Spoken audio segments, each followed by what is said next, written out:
Hello intelligence, welcome to Akshay Chopra Maths. In today's video, we are going to start 10th class standard maths sample paper provided by CBSE for session 2024 and 25. In the previous videos, we have discussed about the basic maths. Now we will start with the section A of standard maths. Before starting the section, I would like to say कि बच्चे we have completed the NCERT solution plus NCERT exemplar solution. The playlist link will be provided in the description. So please do visit in the description and also add to the WhatsApp group through the description so that you can discuss your doubts there. तो चलिए start करते हैं section A के साथ. The very first question is the graph of the quadratic polynomial px passes through the points minus 6, 0, 0 minus 30, 4 minus 20, 6, 0. The zeros of the polynomial are this. Okay ये quadratic polynomial है बच्चे. 4 points दे रखे हैं लेकिन zeros तो उसकी 2 ही होंगी. अब जीरोस आपने ग्राफिकली क्या देखा है, जीरोस आपको पता है कि जहाँ पर एक्स एक्सिस पे टच करता है, मैं ना ऐसे करता हूँ, मैं यहीं पे बना देता हूँ, ये लो. ठीक है, आपको पता है वो उसका जो ग्राफ है वो किस अकॉर्डिंग होता है, उसका ग्राफ जो होता है वो पैराबोला टाइप का होता है, अपवर्ड या डाउनवर्ड. अब देखो एक्स एक्सिस पर कौन कौन सा पॉइंट है जहाँ पर वाई कोऑर्डिनेट जीरो होता है. इसमें वाई कोऑर्डिनेट जीरो है यानी कि वो एक इस पॉइंट से पास हो रहा है -6, 0. इसमें एक्स कोऑर्डिनेट जीरो है यानी कि ये वाई एक्सिस का पॉइंट है 0, -30, कुछ इस तरह से. ये वाला पॉइंट कौन सा है, -20 और 4, मतलब एक्स की वैल्यू पॉजिटिव है, वाई की वैल्यू नेगेटिव है, ये तो कुछ यहाँ पर हो जाएगा पॉइंट. ठीक है, और फोर्थ पॉइंट क्या है 6, 0, ये एक्स एक्सिस पर होगा 6, 0. अब देखो ये दो पॉइंट्स है ना हमारे पास, we have these two points जो एक्स एक्सिस पर है, यानी कि ग्राफ जैसा भी होगा मान लो कुछ इस तरह से होगा ग्राफ, ये कुछ ऐसे करके इस तरह से ग्राफ है. ठीक है, तो ये एक्स एक्सिस को इन दो पॉइंट्स पे कट कर रहा है ना, -6, 0, 6, 0. तो इसकी दो जीरोस कौन सी हो जाएंगी, एक तो -6 और एक +6, यानी कि -6 और +6, option number D is the right one. Okay, कुछ नहीं करना था आपने, सिंपल यही देखना था कि ग्राफ कहाँ पे कट कर रहा है एक्स एक्सिस को. नेक्स्ट, द वैल्यू ऑफ के for which the system of equation is inconsistent. Inconsistent का मतलब क्या होता है बच्चे, पैरेलल. इनकंसिस्टेंट का मतलब क्या होता है, पैरेलल ना. तो पैरेलल में क्या होता है, A1/A2 यानी कि 3/6, यहीं पे लिख देता हूँ, ये इक्वल होता है B1/B2 यानी -K/10 के. Getting my point. अब आप करोगे 3 1 3, 3 2 6. ठीक है, ये बन जाएगा 1/2 इक्वल टू -K/10. ठीक है, अब ये 10 ऊपर चला जाएगा तो यहाँ पे लिख देता हूँ मैं सीधा 2 1 2, 2 5 10, यानी के की वैल्यू के आगे -5, के की वैल्यू के आगे -5, that is option number B is the right one. Third, कुछ नहीं सोल्व करना. Which of the following statements are not true. ये नोट वगैरह बच्चे अक्सर भूल जाते हैं, ट्रू टिक कराते हैं. A number of seconds can be drawn at any point of the circle. मतलब कि हम सर्कल का कोई भी पॉइंट ले लें, उसमें से कितने भी सीक्वेंस ड्रॉ कर सकते हैं, ये तो बिल्कुल सही बात है. मान लो ये सर्कल है, मैंने सर्कल का एक पॉइंट ले लिया, इस पे मैं ये वाला सीक्वेंस ड्रॉ कर दूँ, सर्कल को दो हिस्सों में बांट रहा है, मैं ये वाला सीक्वेंस ड्रॉ कर देता हूँ, मैं ये वाला सीक्वेंस ड्रॉ कर देता हूँ, मैं ये वाला सीक्वेंस ड्रॉ कर देता हूँ. कितने सीक्वेंस ड्रॉ हो रहे हैं जो सर्कल के आर पार जा रहे हैं, उसको दो हिस्सों में डिवाइड कर रहे हैं, तो ये तो स्टेटमेंट ठीक है. लेकिन हमें क्या बताना है, गलत स्टेटमेंट बतानी है. Only one tangent can be drone at any point of a circle, ये भी सही बात है. कहते हैं सर्कल का कोई भी एक पॉइंट ले लो, उसमें से सिर्फ एक ही टेंजेंट ड्रॉ हो सकता है, सही बात है. अगर इस पॉइंट से मैं दूसरा टेंजेंट ड्रॉ करने की कोशिश करूँ तो वो तो सीकेंड बन जाएगा. ठीक है ना, तो एक ही स्टेटमेंट ड्रॉ हो सकता है, सॉरी टेंजेंट ड्रॉ हो सकता है, ये भी स्टेटमेंट ठीक है, हमें तो गलत बतानी है. Code is a line segment joining two points of a circle.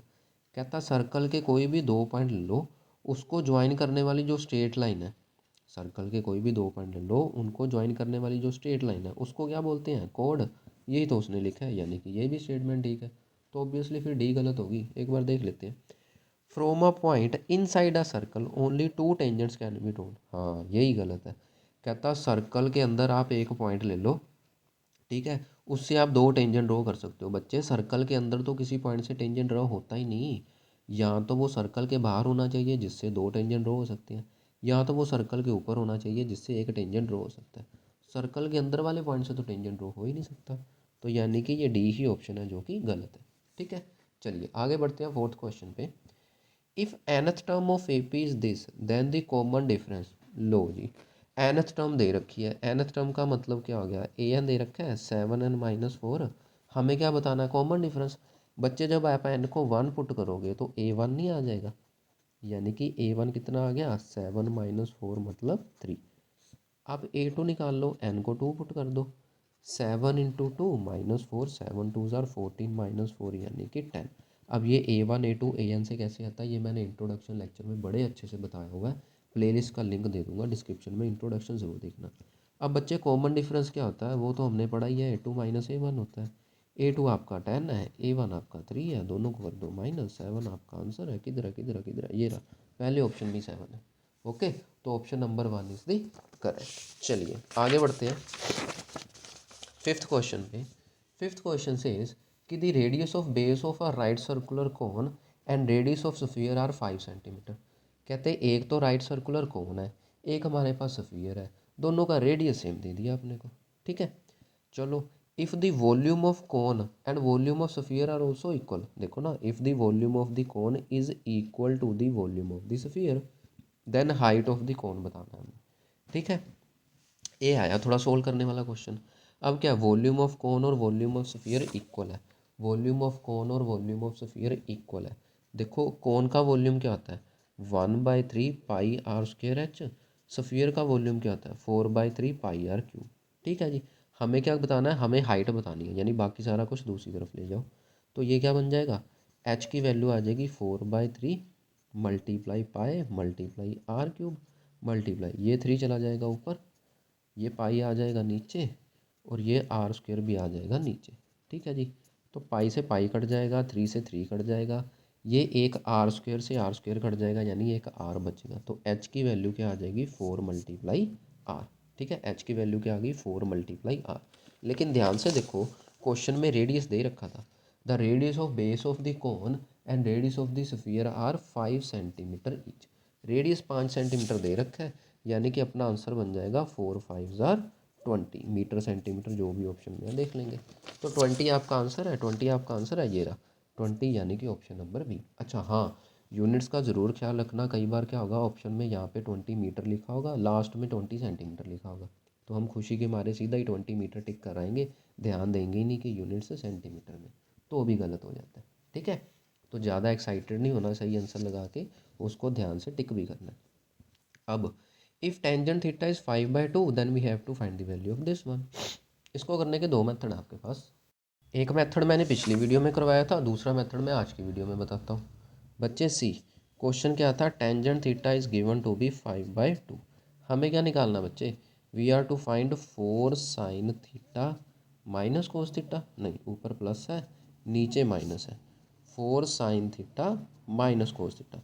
बच्चे क्या करो, ऊपर नीचे ना कोस थीटा से डिवाइड कर दो, क्योंकि हमारे पास टेंजेंट थीटा है ना, तो साइन अपॉन कोस ही टेंजेंट होता है। ठीक है, आप क्या करो, 4 sine theta by cos theta minus cos theta by cos theta, ये कर दिया मैंने, नीचे भी कर दो, 4 sine theta by cos theta minus cos theta by cos theta. Getting my point, ये क्या बन जाएगा, साइन अपॉन कोस टेंजेंट हो जाएगा, -1 आ गया, सॉरी ऊपर प्लस था, नीचे 4 टेंजेंट थीटा और -1। अब क्या हमारे पास टेंजेंट थीटा की वैल्यू है 5/2, पुट करो आपका आंसर आ गया।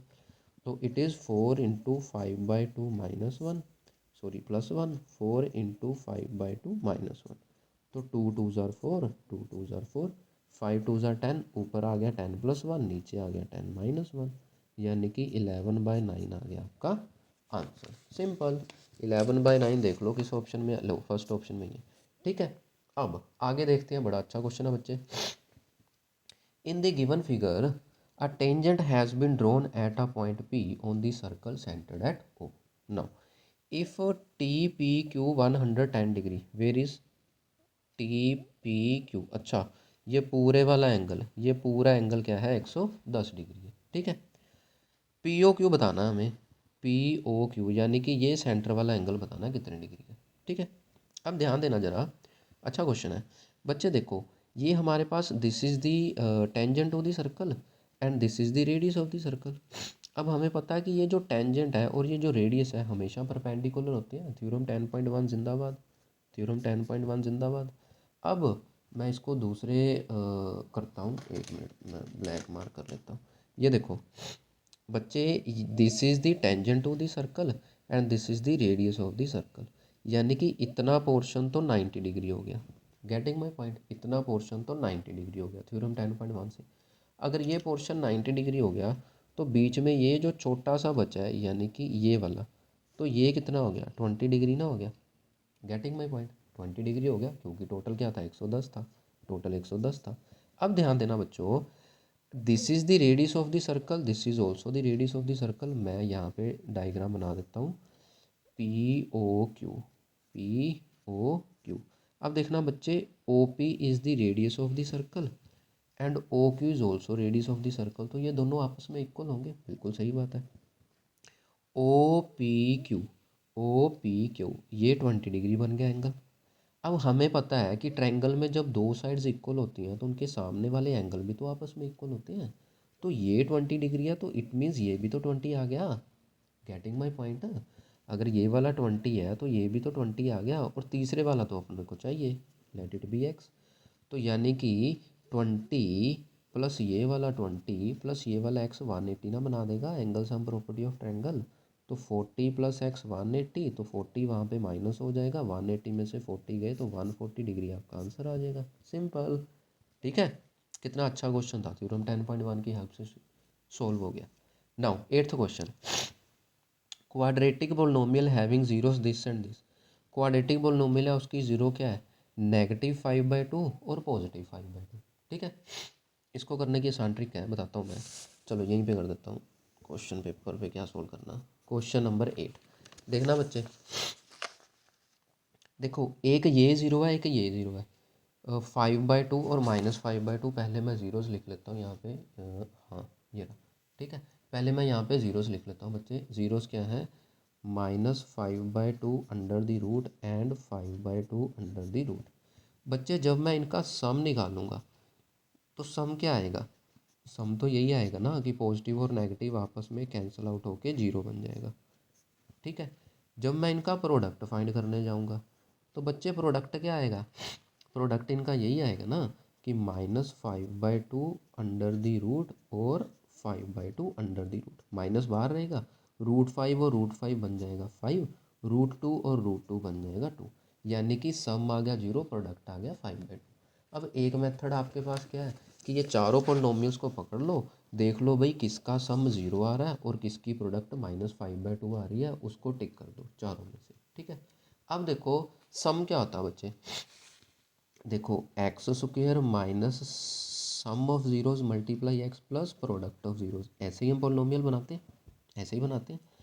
अब देखो सम 0 है, सम 0 होने का मतलब 0 × x यानी कि 0, यानी कि वो जो भी पोलिनोमियल होगा ना वो इस टाइप का होगा, वो इस टाइप का होगा, -5/2। ठीक है, यानी कि x² + 5/2 कुछ इस टाइप का होगा, मतलब उसका जो x वाला कोफिशिएंट है वो मिसिंग होगा। ठीक है, x वाला कोफिशिएंट है मिसिंग होगा। अब यहाँ पे x वाली टर्म है तो ये तो अपना आंसर नहीं बनेगा, यहाँ पे x वाली मिसिंग है, हाँ it could be the answer. यहाँ पर x वाली मिसिंग है, yes it could be the answer. यहाँ पर x वाली मिसिंग नहीं है तो ये भी नहीं होगा। अब बच गए ये दोनों। ठीक है, या तो इधर से इधर पहुंच जाओ, यहाँ से यहाँ पहुंच जाओ, ये काम कर लो, नहीं तो क्या करो बच्चे, सम तो हमने देख लिया 0 है, अब प्रोडक्ट क्या था -5/2, इन दोनों में देखो प्रोडक्ट -5/2 किसका बन रहा है। ठीक है, अगर मैं बी ऑप्शन की बात करूँ तो बच्चों प्रोडक्ट क्या होता था हमारे पास, C/A। यहाँ पर देखो C की वैल्यू क्या है, -20, C की वैल्यू -20 और A की वैल्यू क्या है, 8 है। ठीक है, आप इसको 4 के टेबल पे कट कर दो, 4 5 ज़ा 20, 4 2 ज़ा 8, यानी कि -5/2, और यही तो चाहिए था। चलो जी बी ऑप्शन ही ठीक होगी, सी चेक करने की ज़रूरत ही नहीं। ठीक है, अगर आप चेक करना चाहो तो कर सकते हो। प्रोडक्ट क्या होता है, C/A होता है। यहाँ पर C की वैल्यू है -6 और A की वैल्यू क्या है बच्चे, 15। इसको 3 के टेबल पे कट कर दो, 3 2 ज़ा 6, 3 5 ज़ा 15, ये क्या बन गया, -2/5, जबकि हमें क्या चाहिए था, -5/2, ये उल्टा काम है, तो सी ऑप्शन तो गलत हो गई। ठीक है, तो अच्छा क्वेश्चन था, इजी क्वेश्चन था। आगे 9th, consider the frequency distribution of 45 observation, this the upper limit of the median class की अपर लिमिट बताओ। तो मीडियन क्लास के लिए तो हमें क्यूमुलेटिव फ्रिक्वेंसी चाहिए होती है ना। चलिए तो हम क्यूमुलेटिव फ्रिक्वेंसी की ओर बढ़ते हैं। Wait a minute. हाँ चलो हम क्यूमुलेटिव फ्रिक्वेंसी की तरफ बढ़ते हैं। ये देखो मैं सीधा क्यूमुलेटिव फ्रिक्वेंसी बना रहा हूँ क्वेश्चन नंबर 9। ठीक है, ये मैं बना रहा हूँ क्यूमुलेटिव फ्रिक्वेंसी। ठीक है, ये देखो क्यूमुलेटिव फ्रिक्वेंसी क्या होगा, पहले 5 फिर 5 + 9 14।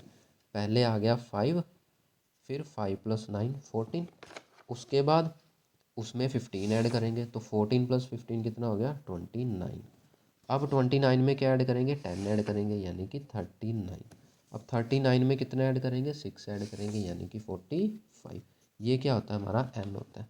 हम n/2 करते हैं यानी कि 45/2 करते हैं which comes out to be 22.5। अब हम क्या करते हैं 22.5 से जस्ट ग्रेटर कम्युलेटिव फ्रिक्वेंसी कौन सी है। अब ध्यान देना बच्चे 22.5 से ग्रेटर तो 29 भी है, 39 भी है, 45 भी है, लेकिन जस्ट ग्रेटर पहले वाला ग्रेटर कौन सा है 29। ये कितना नंबर है 1 2 3, थर्ड नंबर है। तो थर्ड नंबर का मतलब हो गया 1 2 3 यानी कि ये वाली class, this class will be the median class, this class will be the median class. हमें क्या बताना था दी अपर लिमिट इज 30। तो option number C is the answer, simple. Okay, now 10th question. O is the point of intersection of two chords AB and CD of a circle. AB is chord of a circle, CD is chord of a circle, O is the point of the intersection। ठीक है, BOC 80 डिग्री, BOC ये angle है बच्चे 80 डिग्री। Okay, OA OD are equal, OA and OD these two are equal. ODA और OBC के बारे में बताना क्या है। मैंने आपको बार बार बोला है कि ये इक्विलेटर है, सिमिलर है, आइसोसेलेस है। जब भी सिमिलैरिटी वाला क्वेश्चन आ गया मैंने आपको बोला है उन दोनों ट्रायंगल्स को आप क्या करो रफ में बना लो, इससे आपका आधा क्वेश्चन तो ऐसे ही सॉल्व हो जाता है। ठीक है, इवन कि सब्जेक्टिव क्वेश्चन के लिए भी ये ट्रिक बड़ी कारगर है। तो कौन सी है ODA, ODA, ODA, उसके बाद OBC, OBC।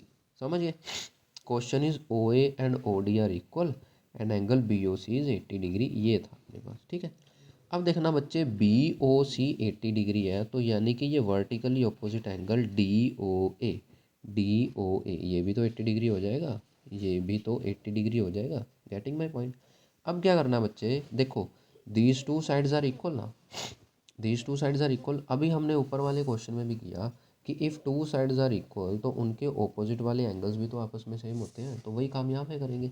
ये दोनों साइड्स इक्वल हैं तो यानी कि ये वाला एंगल और ये वाला angle let it be x आपस में इक्वल हो जाएंगे। ठीक है, तो x + 80 डिग्री मैं यहीं पे कर देता हूँ, यहीं पे कर देता हूँ। x + 80 डिग्री अगेन क्या हो गया 180 डिग्री।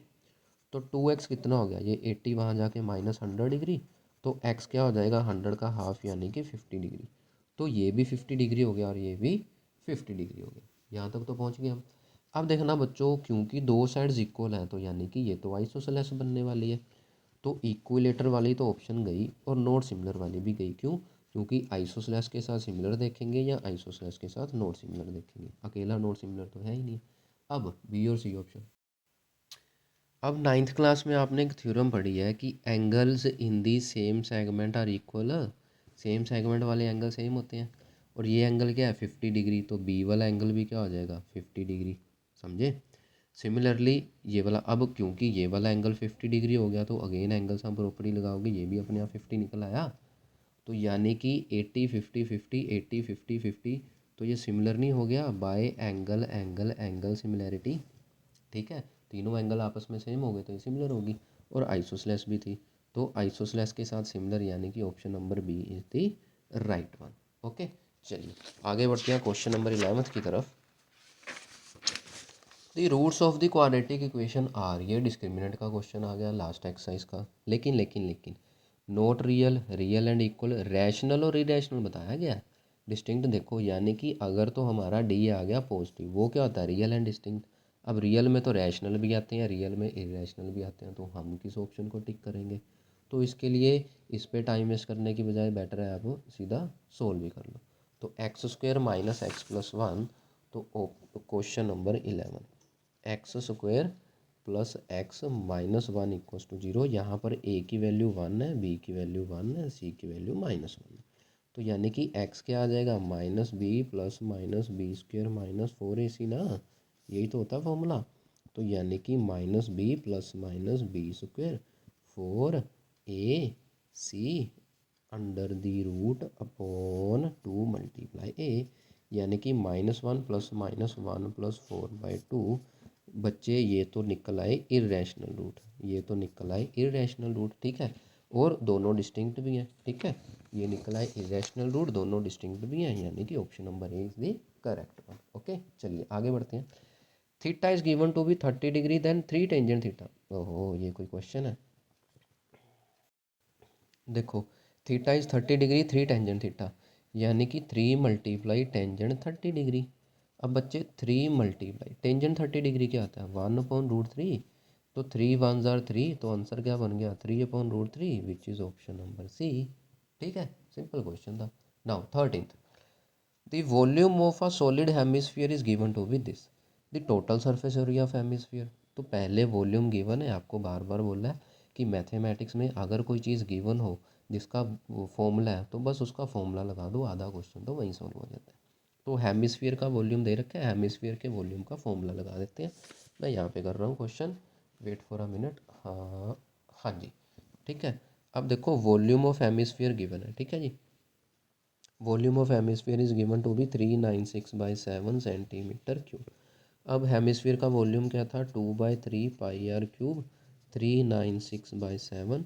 तो 2/3 pi is 22/7, this is r³ 396 के बाद 7।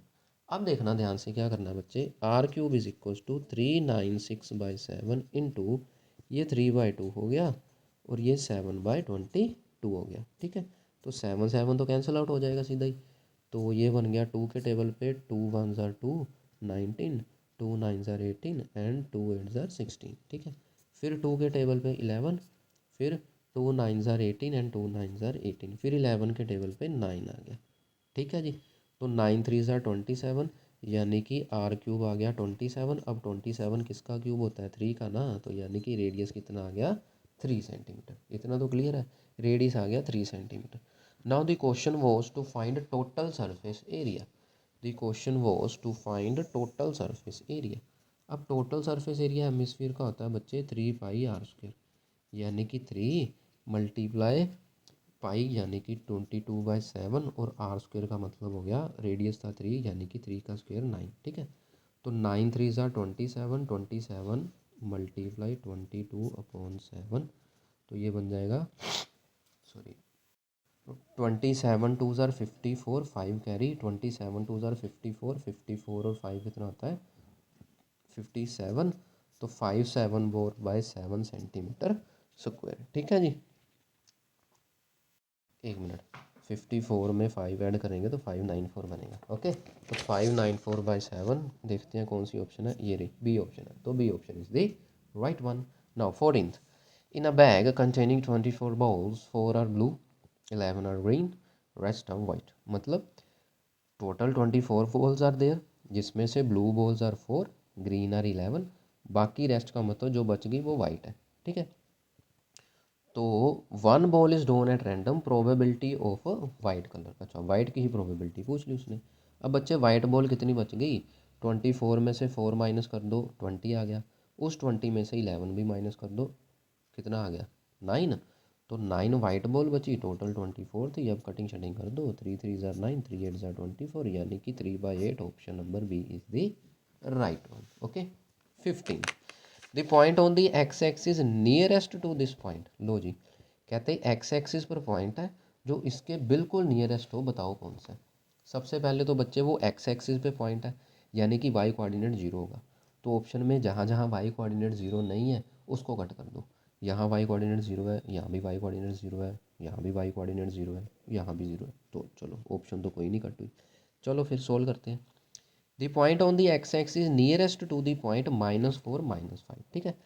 देखो बच्चे, यहाँ देखो, ठीक है, वो पॉइंट होना चाहिए एक्स एक्सिस पे, वो किसके नियरेस्ट है, -4 -5, यानी कि वो कुछ यहाँ पे होगा -4 -5। 9th क्लास में पढ़ा ना, थर्ड क्वाड्रेंट में दोनों नेगेटिव है। अब देखो बच्चे, एक पॉइंट क्या दिया था हमें फर्स्ट ऑप्शन में, 0,0, यानी कि ये वाला, ठीक है। दूसरा पॉइंट क्या दे रखा था, -4,0, यानी कि ये वाला, ठीक है। तीसरा पॉइंट क्या दे रखा है, -5,0, यानी कि इधर किधर होगा, ठीक है। नेक्स्ट इज √41, √41 होता है 6 पॉइंट समथिंग, यानी कि इधर किधर होगा, ठीक है। अब नियरेस्ट क्या होता है बच्चे, नियरेस्ट होता है स्ट्रेट लाइन, ठीक है। अब ये वाला नियर होगा, या ये वाला नियर होगा, या ये वाला नियर होगा, या ये वाला नियर होगा। नियरेस्ट होता है बच्चे स्ट्रेट लाइन। अब आप बोलोगे सर ये तो चारों ही स्ट्रेट है। स्ट्रेट लाइन का मतलब वो स्ट्रेट लाइन क्या हो, बिल्कुल इसके परपेंडिकुलर ऐसे करके, समझ गए। तो वो कौन सा पॉइंट बना रहा है, -4,0, ठीक है। ये था थोड़ा स्मार्ट वर्क ग्राफ से देखने का। अगर आपको नहीं समझ आया तो आप क्या करो, नियरेस्ट का मतलब क्या हो गया, अभी किस पॉइंट की इससे दूरी सबसे कम है, तो आप क्या करो, चारों में डिस्टेंस फॉर्मूला लगाओ। 0 0 का -4 -5 से डिस्टेंस निकाल लो, -4 0 का इससे डिस्टेंस निकाल लो, -5 0 का इससे डिस्टेंस निकाल लो, √41 0 का इससे डिस्टेंस निकाल लो।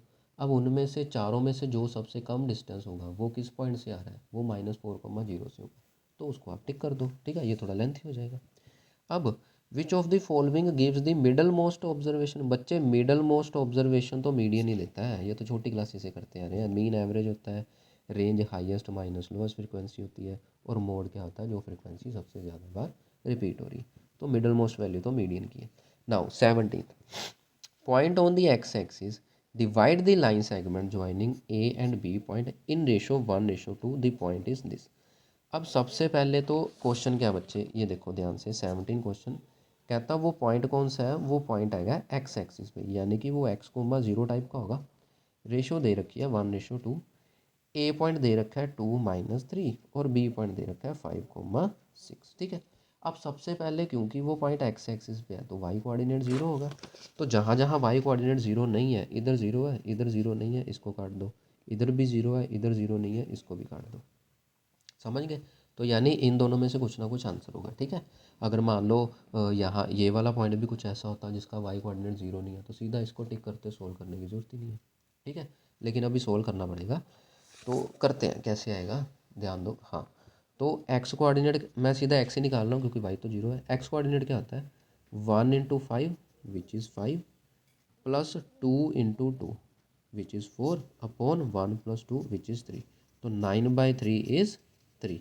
तो यानी कि वो कोऑर्डिनेट क्या बन जाएंगे, 3,0, वो पॉइंट क्या बन जाएगा, 3,0, which is option number C. Okay. Now 18th, a card is drawn from a well shuffled deck of playing cards, the probability of getting क्या चाहिए, रेड फेस कार्ड चाहिए, रेड फेस कार्ड चाहिए। बच्चे red कौन कौन से होते हैं, हार्ट के होते हैं, ठीक है, जिसमें 3 फेस कार्ड मिलेंगे। रेड कौन से होते हैं, डायमंड वाले होते हैं, उसमें भी 3 फेस कार्ड मिलेंगे। टोटल 6 हो गए, 6 हो गए, और टोटल है कितने हैं, 52 है। तो 2 के डबल पे कट कर दो, 2 3 जार 6, 2 26 जार 52, तो 3/26, यानी कि option number D is the right one. चलिए आगे बढ़ते हैं दर्शन रीजन पे। HCF of any two conjunctive even natural number is always 2। कहता कोई भी कंजेक्टिव मतलब साथ साथ वाले, बड़े अच्छे से बताया इंट्रोडक्शन में। वो कंजेक्टिव इवन नेचुरल नंबर है, उनका HCF 2 होता है। आपको नहीं समझ आ रहा, कोई भी कंजेक्टिव इवन नेचुरल नंबर ले लो। कंजेक्टिव क्या बताया था, जैसे कि 1 2 3 4 5 6 ऐसे करके कंजेक्टिव इवन क्या होंगे, 2 के बाद 4, 4 के बाद 6, ठीक है। कॉन्जिक्यूटिव इवन नंबर ले लो आप, 2 और 4 ले लो। 2 और 4 का HCF क्या है, ये तो आप आसानी से बता सकते हो। 2 और 4 का HCF क्या है, 2 है। और वही तो उसने बताया कि HCF of any two conjunctive even natural number is always 2, यानी कि अजर्शन वाला तो ठीक है, अजर्शन वाला तो ठीक है, ठीक है। अब रीज़न पे आते हैं। Even natural number are divisible by 2, ये भी सही बात है। कहता जो भी इवन नंबर होते हैं वो सारे 2 से डिवाइड होते हैं, ये भी सही बात है। अब बताओ कि रीज़न करेक्ट एक्सप्लेनेशन है कि नहीं, यानी कि मैं ऑप्शन ए टिक करूँ या बी टिक करूँ, कन्फ्यूजन आ गई। अब देखो, इवन नेचुरल नंबर 2 से डिविजिबल होते हैं। अब ये थोड़ी है कि इवन नेचुरल नंबर 2 से डिविजिबल होते हैं इसलिए HCF 2 है। अब इसका तो इससे कोई लेना देना है ही नहीं, बात को समझे ना। अगर इवन नेचुरल नंबर 2 से डिविजिबल ना भी होते तब भी HCF तो अलग बात है, वो डिविजिबिलिटी से थोड़ी लेना देना HCF का कुछ। यानी कि ऑप्शन नंबर बी राइट बनेगी हमारी यहाँ पे, ऑप्शन नंबर बी राइट बनेगी। ठीक है, चलिए 20th पे जाते हैं। If the radius of sector of a circle is reduced to its half, radius हमने कर दिया हाफ एंड एंगल कर दिया double, then perimeter of the sector remains the same, जो उसका पेरीमीटर है वो हमेशा सेम होगा। ओहो बड़ी अटपटी सी स्टेटमेंट लग रही है। चलो पहले रीज़न पे जाते हैं, पहले रीज़न पे जाते हैं, आपको शॉर्टकट ट्रिक बताने वाला हूँ मैं। बच्चे रीज़न क्या है, the length of the arc subtended angle theta at the centre of the circle of radius R is pi R theta by 180। उसने क्या बोल दिया, कहता जो लेंथ ऑफ आर्क है, जो लेंथ ऑफ आर्क है वो क्या होता है पाई आर थीटा बाय 180 डिग्री। अब इसको देख के सारे बच्चे गलत टिक लगाएंगे, वो ये बोलेंगे कि भाई लेंथ ऑफ आर्क तो हमारे पास ये होता है theta by 360 degree into 2 pi R. बच्चे ये बोलेंगे लेंथ ऑफ आर्क तो ये होता है। बच्चों ये दोनों सेम ही तो हैं, ये 2 के टेबल पे कटिंग कर दी बस 180 डिग्री, तो ये क्या बच गया पाई आर थीटा, यही नहीं बच गया पाई आर थीटा और नीचे 180 डिग्री, तो ये दोनों सेम ही तो हैं। समझ गए? तो बच्चे क्या करते हैं, इसको गलत टिक लगाते हैं, ठीक है, जबकि ये तो ठीक है, यानी कि रीज़न तो हो गया ठीक, यानी कि रीज़न तो हो गया ठीक। ठीक है जी, तो बच्चे क्या करेंगे, इसको गलत टिक लगाएंगे, वो बोलेंगे कि रीज़न गलत है, रीज़न गलत है तो असर्शन ठीक होगा, तो अगर रीज़न गलत है तो असर्शन ठीक होगा, तो वो ऑप्शन नंबर सी टिक कराएंगे, जो कि गलत हो जाएगा। ठीक है, अब देखते हैं असर्शन के बारे में, क्योंकि रीज़न तो ठीक है फिर असर्शन देखना ही पड़ेगा क्या। वो कह रहा है रेडियस हाफ कर दिया थीटा डबल कर दिया, वैसे हैगा बड़ा इजी है। यहाँ देखो, यहाँ देखो, ये रहा, ये रहा, हमारे पास क्या होता है बच्चे, ये एक सर्कल है, ठीक है, उसका सेक्टर यहीं से बनता है, ये दोनों रेडियस प्लस ये लेंथ ऑफ माइनर आर्क, यहीं से सेक्टर बनता है, यहीं से सेक्टर बनता है ये वाला, गेटिंग माय पॉइंट, ये वाला सेक्टर यहीं से तो बनता है। 2 मिनट रुक जाओ, वीडियो 2 मिनट लंबी हो जाएगी, मेरे को ज़रा पेंटिंग करने दो, बड़ा मन हो रहा है। हाँ जी, ये देखो, यही हमारा सेक्टर है, दिस इज़ आर सेक्टर। हाँ ठीक है, अब देखना बच्चे ध्यान से, ये दोनों रेडियस हैं, ठीक है, तो सेक्टर का पेरीमीटर, बच्चे सेक्टर का पेरीमीटर क्या होगा, ये वाला रेडियस प्लस ये वाला radius plus length of arc which is theta by 360 degree into 2 pi R. मेरी बात को समझ गए, मेरी बात को समझ गए बच्चे। पेरीमीटर क्या होता है, किसी भी फिगर का पेरीमीटर क्या होता है, उसकी सारी साइडों का प्लस ये वाली साइड प्लस ये वाली साइड प्लस ये वाली साइड प्लस ये वाली साइड। तो अगर ये सेक्टर का पेरीमीटर बोल दिया, यानी कि दोनों radius plus length of minor arc, वही तो लिख दिया, दोनों radius plus length of minor arc, तो ये क्या बन जाएगा 2r plus theta by 360 degree into 2 pi R. अब ये तो ठीक है, ठीक है, ये बन गया पेरीमीटर। अब क्वेश्चन क्या था, क्वेश्चन वो कहते हैं कि रेडियस कर दिया हाफ और थीटा कर दिया डबल, तो नया पेरीमीटर ओरिजिनल के सेम होगा, यानी कि वो कहता है रेडियस कर दिया हमने हाफ, ठीक है, और ये थीटा कर दिया डबल, थीटा का कर दिया 2 थीटा और ये रेडियस का कर दिया हाफ। समझ गए? तो बच्चे ये तो 2 से 2 कैंसिल आउट हो जाएगा, तो ये क्या बन जाएगा ऑलरेडी 2 पाई आर, यानी कितना क्या बन जाएगा 2 पाई, सॉरी ये बन जाएगा थीटा बाय 360 डिग्री, ठीक है, into theta by 360 degree into 2 pi R into 2 pi R, यानी कि ये दोनों तो रह गए सेम, कोई बात नहीं, लेकिन बच्चे ये 2 से 2 कट गया तो रेडियस तो अपने पास एक ही बचा, जबकि ओरिजिनली रेडियस कितने थे, 2 थे, रेडियस कितना बच गया, एक बच गया, यानी कि ये दोनों तो इक्वल हुए ही नहीं।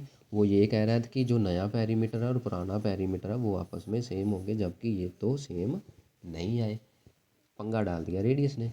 ठीक है जी, तो असर्शन क्या हो गया, रॉन्ग हो गया, असर्शन क्या हो गया, रॉन्ग हो गया, असर्शन क्या हो गया, रॉन्ग हो गया। अब असर्शन रॉन्ग है और रीज़न राइट है, यानी कि option number D will be the answer, option number D will be the answer. ठीक है, अच्छा क्वेश्चन था ना। हाँ, अगर वो पेरीमीटर की बजाय सिर्फ लेंथ ऑफ माइनर आर्क पूछता तो बच्चे theta by 360 degree 2 pi R, theta by 360 degree 2 pi R, इसको तो कोई फ़र्क नहीं पड़ा ना। अगर लेंथ ऑफ माइनर आर्क के बारे में पूछता तो फिर असर्शन ठीक हो जाता, ठीक है, क्योंकि ये दोनों तो अनचेंज्ड है। प्रॉब्लम किस वजह से आई, रेडियस की वजह से आई, यहाँ पे एक रह गया, यहाँ पे 2 हो गए। समझ गए? तो student this was the last question of the video and this section A.